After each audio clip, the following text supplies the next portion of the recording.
What's up, everybody? Today I'm going to be going over changes that were made from the Lord of the Rings trilogy books in order to better fit the movie adaptations made by Peter Jackson. I have a couple of instances here that I'm just being petty about. I have some that I'm a little bit more irritated by. I've ranked them based off of that criteria. I've gone at the bottom of the list is the most petty, and then the top of the list are the ones that irk me a little bit more than the rest of them. But anyway, let's just jump right into it. Starting off, we are going to be looking at Sam not being present at the Mirror of Galadriel whenever she is showing Frodo what happens to the Shire if he fails his quest. I put this in because in the books, Frodo and Sam are just hanging out in Lorien talking about the magic of elves, and moreover, the magic of Galadriel specifically. And right as they finish talking about that, she just strolls by and bids them to come with her, which they obviously do. And also, what I enjoy is that Sam is actually the one in the books who looks through the mirror and sees the Shire getting scoured, which in the book is a nice little nod to what's coming later. I know in the movie that they actually left out the scouring of the Shire, and that kind of upsets me a little bit, but I get it. Their runtime was already 4.5 hours long in the extended edition. So I get why they left that out, but it's actually just in the books, whenever you're reading through it, it's actually really interesting to see that they are actually hinting at what's coming later. All right, next we're going to be talking about Éomer and Erkenbrand. If you have only seen the movies, you probably do not know who Erkenbrand is, but pretty much Erkenbrand is the Éomer of the books. So whenever the three hunters and Gandalf actually arrive at Meduseld, Éomer is imprisoned for threatening to Grima in the Golden Hall because Grima was flirting with Miss Éowyn and Éomer wasn't messing with that. But when Theoden came to his senses, he sent for Hama at the door warden to actually go and retrieve Éomer and bring him before him.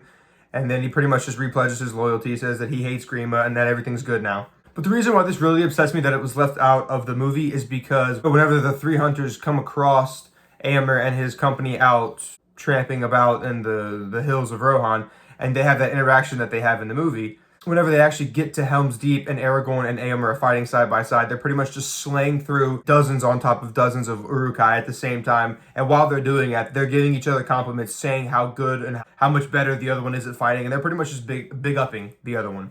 And also, Éomer and Gimli, just before Éomer and Aragorn get to fight together, Éomer and Gimli actually get pushed back into the Glittering Caves together and have to tend to each other's wounds, and then they have to fight their way back to King Theoden, Legolas, and Aragorn. And then once they all meet up together, then Aragorn and Éomer fight by side.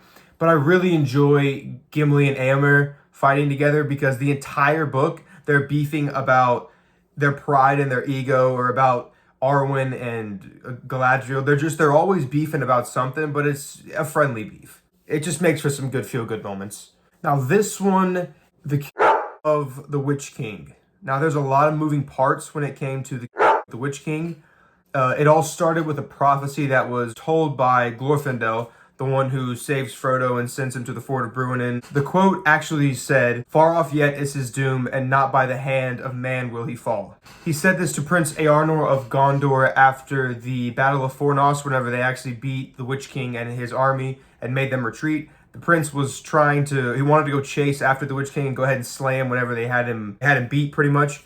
But Glorfindel had the vision of Éowyn and Merry actually Witch King and told Eärnur not to chase him because they weren't going to and it wouldn't be a man who actually did it. Now that has been misinterpreted by everyone, like the people who watch the movie, people who read the books, and the people actually in the story, including Sauron and the Witch King. They kind of made them big-headed, making them think that it was the race of men as a whole that couldn't kill them, but it was actually just his wording, and he saw that Merry would stab the Witch King in the knee, allowing for Éowyn to deliver the final blow. Now, what actually made the Witch King vulnerable to physical attacks was the blade that Merry used to stab him in his knee. He got this blade from a barrow in the Old Forest whenever they had just left the House of Bombadil and they were making their way to the Prancing Pony. All of the hobbits, except for Frodo, got caught in the barrow. Frodo had to sing a song to summon Tom Bombadil, and then Tom Bombadil saved them from the barrow. And then he kind of looted the barrow and gave all of the hobbits each a barrow blade. Those blades were made by old Dunedain smiths who had fought the Witch King, and they knew of his curse.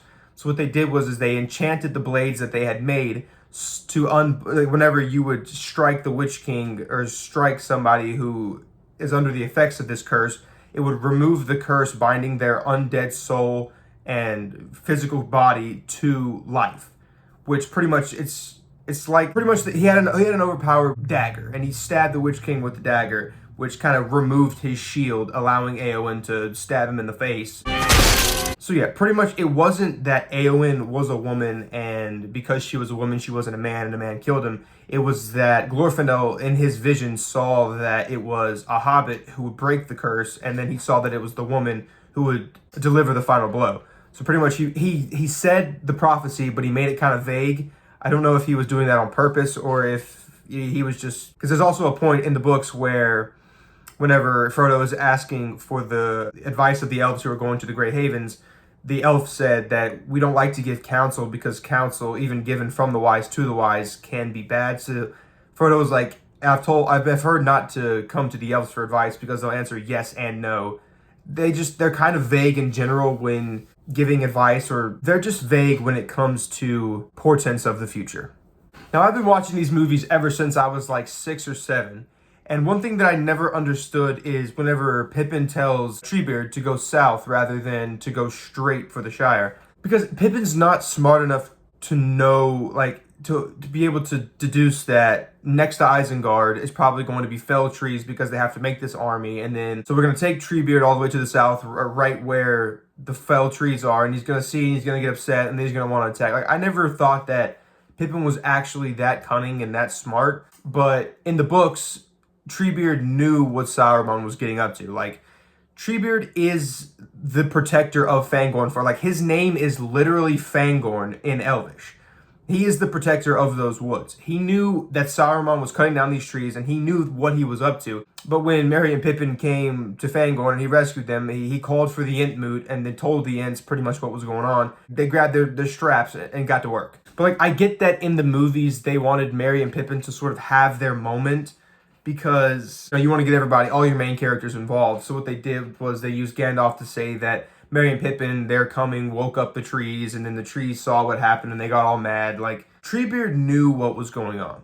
Treebeard knew that Saruman was destroying all of the trees to fuel the fires, and he knew what was going on. It was just chance that Merry and Pippin came along during the time when Treebeard was going to call the Moot so that he could bring all the Ents together and they could actually destroy Isengard. But I didn't, because they made it a point the entire movie that Pippin was the dumb one and the reckless one and the irresponsible one. But then they gave him like the biggest moment of big brain whenever he tricks a 12 to 20,000 year old tree. I just don't think that Pippin has those abilities, but they wanted to give him a moment in the movie, and I understand that. But I never understood that. Now, the final change that was made that I understand, but I still don't fully agree with, was that Bilbo was not at the Council of Elrond. Now, I understand that during the prelude, they pretty much told you that Bilbo Baggins found the ring in Gollum's cave, and then he took the ring. And that was his entire purpose at the council in the books, was to tell everybody who was at the council exactly what happened from the time whenever he was saying the riddles with Gollum up until the point where he gave the ring to Frodo. And I get that we already got the most of the information that we needed from that, but how hard is it to just give him a chair, put him in a booster seat, and just let him sit there? Like, at the end of the third movie, he asked Frodo if he could see his ring again. But in the books, he's at the Council of Elrond, and he actually says, like, they have to stop him from talking because he's talking about it too much. Like, he's there and he knows what's happening to the ring. He's there, like, a part of the planning process. And even whenever they're trying to decide who they want to take the ring to Mordor, he says, I started this business, so I should be the one to finish it. Like, he recommends that he take Frodo's place and destroy it himself.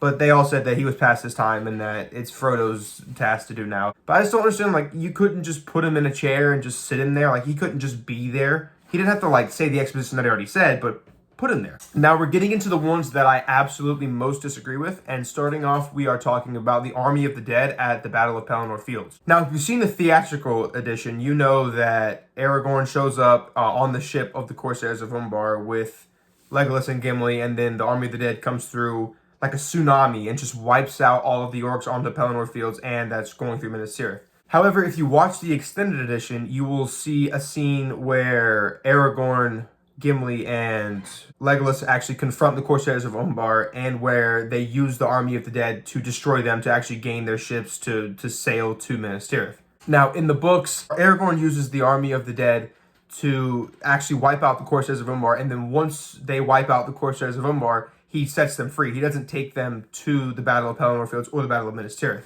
And also he's with a company of about, I think it was 20 or 30 Dunedain Rangers, which that is known as the Grey Company. The 3 hunters plus the Dunedain Rangers makes up the Grey Company. But they, once they wipe out the Corsairs of Umbar, he sets them free, then they steal their ship and then take it to Minas Tirith.